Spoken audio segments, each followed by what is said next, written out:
大家 hello everyone. Today we'll be learning about the different types of sentences, simple, compound and complex. 我哋今日咧會學英文入邊用嘅唔同嘅句子。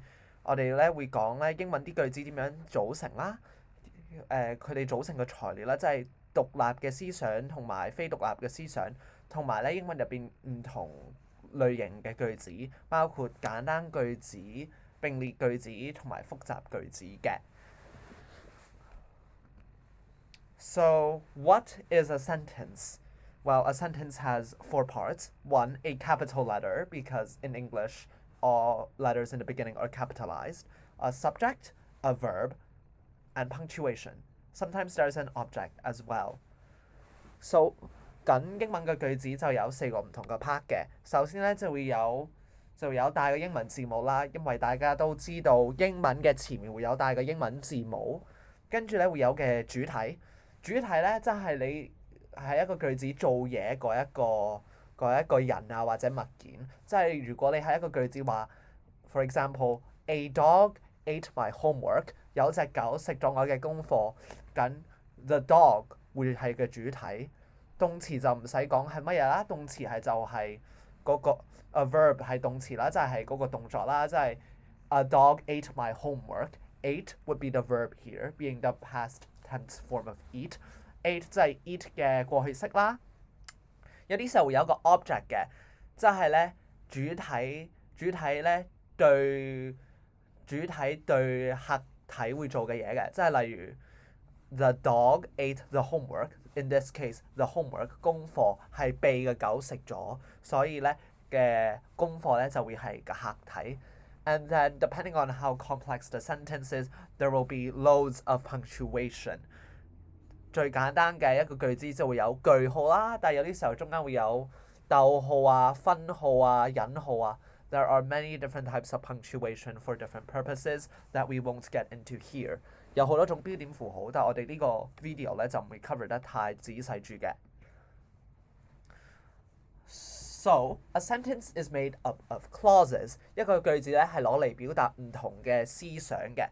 There are two types: independent clauses, that is a clause that contains a complete thought. 即係呢一個思想係基本上你可以就咁講咧，跟住基本上唔會覺得咧有少少係好似爭緊啲嘢咁樣。即係例如下面呢個句子：I like to visit my friends. 我中意探我嘅朋友。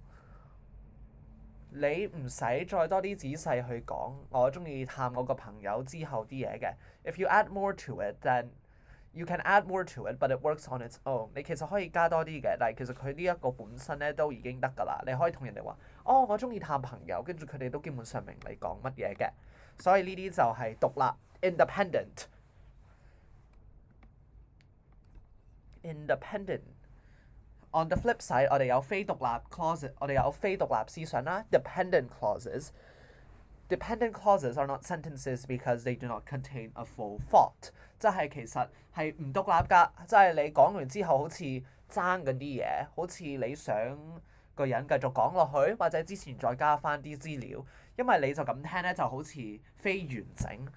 所以通常你係攞呢個係撐住一個 main idea 嘅，即係你撐住你嗰個獨立思想咧，整個獨立思想更加有趣味啊，更加有資料啊咁樣。So for example, here, the bottom sentence here is when I think about my life， 我諗起我生命嘅時候，係咪個感覺好似之後爭緊啲嘢啊？就係啦。所以咧，你唔好寫一個 sentence 咧，寫啲 dependent clauses 跟住就句號，因為嗰啲就唔係 sentences 啦，嗰啲係 incomplete 嘅。你喺作文寫呢啲嘅話咧，係扣分嘅，所以你冇咁做啊。So in English, there are three main types of sentences: simple sentences, compound sentences, and complex sentences。英文咧有三種句子嘅，簡單句子、並列句子同埋複合句子。我哋咧就而家仔細講呢三個句子嘅不同之處啦。So simple sentences contain only one main thought or idea。簡單句子你知道啦，就係簡單㗎啦。咁咧就佢主要咧係淨係會講一個主題、一個思想咁樣去講出嚟嘅。So for example，就係其實係每個 simple sentence 係一個 independent clause 咯。I enjoy eating with my friend。我好享受同我朋友食嘢，就係因為佢本身係一個獨立嘅思想，所以咧其實你唔使再加任何嘢。你見到咧呢個句子入邊冇逗號啊，冇乜嘢啊。It's a very simple subject verb object formula， 即係其實好簡單，有個主體啦，即係我有個動詞啦，享受 and then 嘅客體啦，就係同我朋友食嘢嘅呢個時刻。同一方面咧 simple sentences 咧，即係代表亦都有 simple questions 嘅，即係有簡單嘅問題句啦。咁就係好簡單啦，例如呢一個 slide 入邊話嘅 Did you enjoy playing on the slide last night？ 你尋晚中唔中意喺個上滑梯上面玩啊？係好簡單嘅，中間又冇sorry 又冇逗號嗰一類嘢咧，即係其實係代表係已經係一個好簡單嘅問題，或者可能你哋最中意問㗎啦 ，Can I go to the toilet? Teacher，may I go to the toilet？嗰類嘅都係簡單問題嚟嘅，因為係其實係就係一個思想啊嘛，我想去廁所。OK， 我哋之後咧就有並列句啦 ，compound sentences 係就係將兩個獨立思想 join 埋一齊，但係你唔可以就咁，例如話 I eat my dog，my dog eats my cat 嗰類嘅，你咧係要中間加一個 conjunction。conjunction 有好多種嘅，我哋之後會再講一講下。但係你可以諗下，好似中文嘅，就好似中文嘅因為所以啊，雖然但係嗰一類啊，但係嗰一類嘅。So for example, in English we could say our car broke down, so we took a taxi home。我哋架車爆咗胎，所以咧我哋要攬個的士翻屋企。你見到咧係有兩個唔同嘅思想嘅，一我哋嘅車爆咗胎啦 ，our car broke down。同埋我哋要攬的士翻屋企 ，we took a taxi home. So that is a compound sentence where you have two different types of thought and you place them together with a conjunction. So 所以，點解佢做唔到嘅？OK 得。跟住同樣個問題啦，跟住就係有並列句子，亦都有並列問題嘅。即係跟句子一樣啦，就係將兩個唔同嘅問題 join 埋一齊。即係例如我哋下面呢一句啊 ，Would you rather eat a burger or go to get groceries？ 你寧願去食漢堡包定係去買餸？其實佢呢一個係問緊兩個問題嚟嘅，你想唔想食漢堡包啊？你想唔想買餸啊？但係咧佢哋就係用一個 or join 埋一齊 ，so join 埋一齊 ，so that is why this is called a compound question， 一個並列問題句。OK， 咁咧我哋喺英文咧就有一大堆嘅 conjunction 啦，但係咧並列句子用嘅 conjunction 就包括呢啲嘅。You can remember them with the word fanboys， 你可以用 fanboys 去記得嘅，即係包括 for、and、nor、but、or、yet、so。你應該咧，你喺英文考試入邊咧應該要學識填呢啲㗎啦。咁就我順便講下咩意思啦。For 即係為咗嘅意思啦。So for example，I for 為咗 and 咧就係及啦和啦，即係同埋呢個意思。Nor 少啲用嘅，你小學嘅時候，但係就係好似 or 嘅，係好似係 or 嘅 negative 版啦，即係或者，但係咧係喺啲否定句入邊用嘅。So like neither I nor you have a right to say that。咁就係唔係我又唔係你都有呢一個講呢一個嘢嘅權利，咁就會用 nor 嘅，用得少啲你唔使記呢個。be but 但係啦 ，o or 或者 why yet 亦都係但係嘅意思，但係會比 but 用得少啲。so 所以你用 fanboys 記得呢一堆啦。咁我哋講完呢啲之後咧，就我哋講埋複雜句啦。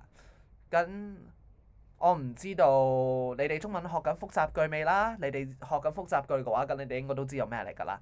咁複雜句咧就係將一個 independent clause 同埋一個 dependent clause join 埋一齊。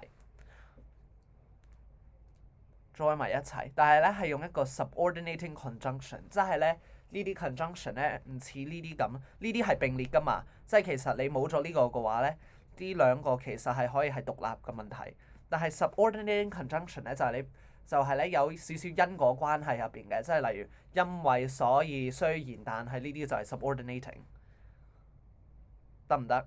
我希望我唔會太令呢個嘢覺得複雜啦。So for example, we were late to the party because we couldn't get a taxi。我哋咧遲到呢個 party，因為我哋攬唔到個的士啊。即係咧，其實佢哋咧就咁獨立嘅話都可以嘅，但係其實你要用咗 because 就 show 咗係有因果關係咯，係因為呢個所以先嚟唔到個 party。Complex questions contain one independent clause and one dependent clause joined together with a subordinating conjunction。咁當然有複雜句就有複雜問題啦。即係例如 if you had a day off, what would you do to relax？ 如果你有一日放假嘅話咧，你會點樣放鬆啊？咁咧就又係因果關係啦。如果你冇咗嗰一日放假，咁你又冇得放鬆啦。所以呢兩個要係裝埋一齊先有意義嘅。跟 subordinating conjunction 咧就係一大堆嘅，即係 after、although 啊、as 啊、as if 啊、as long as 啊、because 啊、before 啊、despite 啊、even if 啊、even though 啊、if 啊、in order that 啊、rather than 啊、since 啊、so that 啊、that 啊、though 啊、unless 啊、until 啊、when 啊、where 啊、whereas 啊、whether 啊同埋 while 啊，呢一大堆嘅 subordinating conjunction 咧，其實應該你哋之後都會學㗎啦。但係咧就簡單去解釋咩意思。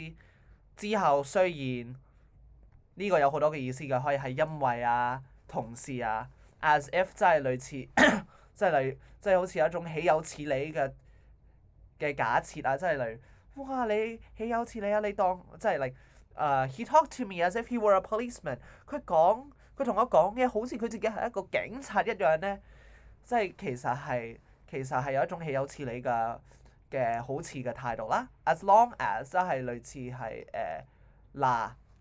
你做功課嘅話咧，我會俾你食蛋糕。I'll give you cake as long as you do your homework。即係即係好似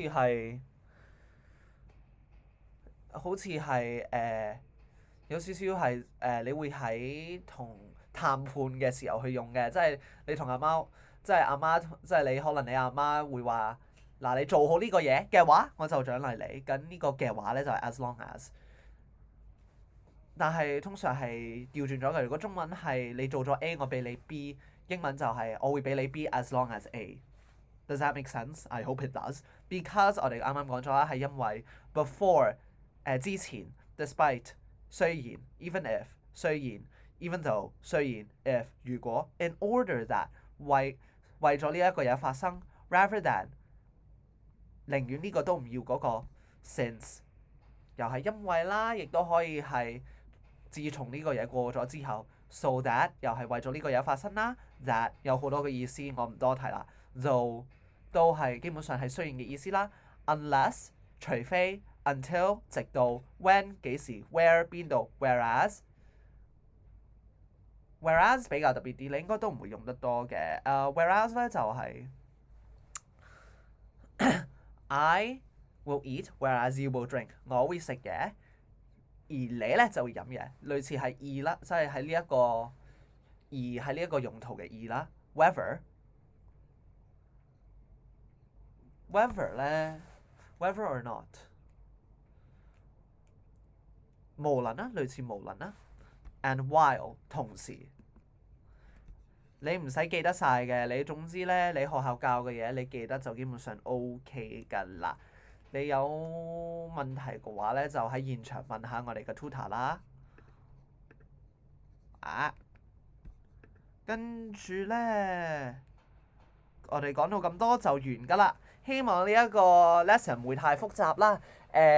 我等多幾日就要飛㗎啦，所以咧我就冇乜時間去做好準備，唔好意思啊大家。希望呢一個 video 咧，至少會俾你知道有呢一類嘅句子，雖然可能未必係最清楚嘅 video。多謝大家。